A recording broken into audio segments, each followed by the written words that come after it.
kuy filmé. déedéet. kan moo ko doon filmé kon.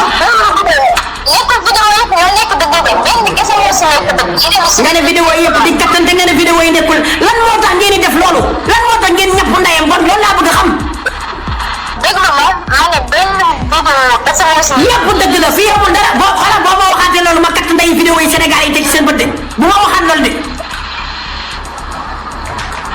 léegi damay fen doo ma déglu man lan laa si def. non soo ma waxee loo xam ne nii du loolu vidéo yëpp lay Dakar ndeyam Sénégal yi instant bii nii 11000 personnes ñoo may seetaan vidéo yëpp lay dëgg ndeyam ci kaw seen bi. waaw doo ma déglu ma wax la. waxal gaaw.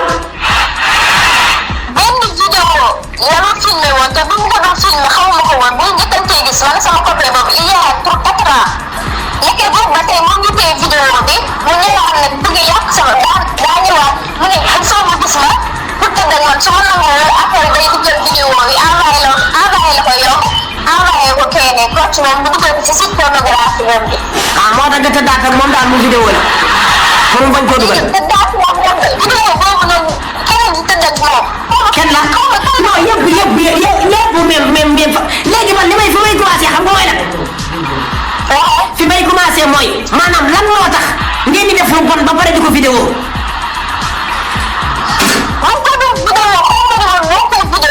mais dama ne la yow lan moo tax ngay kattante daan commencé foofu te amoo jëkkër.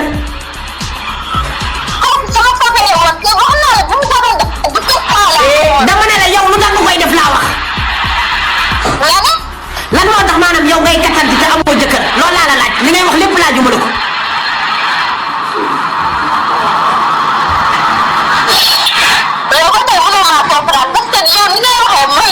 non non man du ma la comprendre parce que yéen da ngeen a bon ku bon duma ko comprendre yéen da ngeen a baaxul moo tax du ma comprendre da ngeen nekk ay jigéen ñu bon.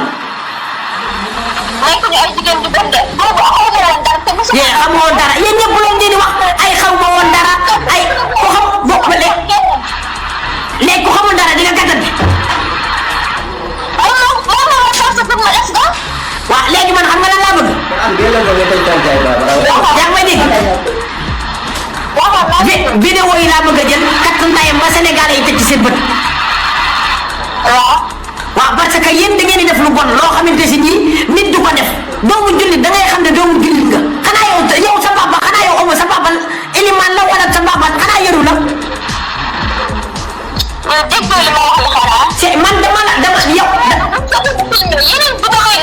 vidéo yëpp yow la vidéo yow la ak ndee la ak ma ne dafa ndànk rek xam naa ñu nekk ci vidéo yëpp benn par benn yéen ñëpp lay woo da may déglu rek ci yow laa commencé da ngay déglu ma wax la.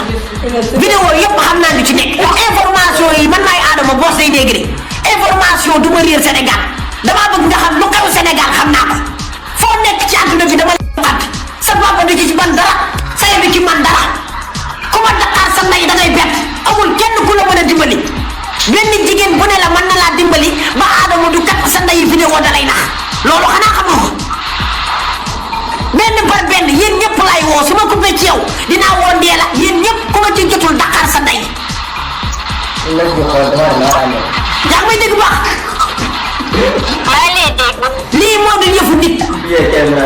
lii waroo ko sax di def.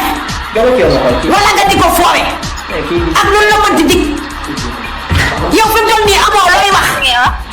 dara loo xamante ni mën nga ko teg ci li may wax amul man Sénégal amul lu ma fay wax mu dégg. dégg nga baax li ngay wax lii. yaa ngi dégg mu baax dama ne la. dama ne la man Sénégal. waaw amul dara loo xamante si nii mën na maa të ku doon kattante boo duggee ci fond sax dinaa la génnee seen waa kër génnee sa nijaay génnee sa famille parce que man ci loolu laay dox man damay bàyyi numéro yi ñuy daw mais man damay traité cas lu xarti la xam yow yaay kan xam nan nga tudd fan nga dëkk kan mooy sa famille fii kenn mënu fi réer dara damaa bëgg lu bon bu koy defati biir Sénégal nga def ko sa kër wala fi nga dëkk ca bañ cee vidéo leer na. baax na li ma la wax leer na laa wax. baax na dégg naa. beneen yoon nan ngay comporté woo damaa bëgg a xam bu beneen yoonee nan ngay comporté woo yow ma dégg ko. beneen yoonee la. nan ngay comporté woo nan ngay doxalee bokk li jëm ci sa vie nan nga koy traité. vidéo boobu wax naa la il y a 5 ans. ah non nekkul 5 bàyyi leen bu leen jàppee ngeen naan 5 ans vidéo yi di barki démb kon ci jàpp nga ne 5 ans du ngeen bàyyi dul lan moo tax ngeen mën a fen lan moo tax ngeen mën a duul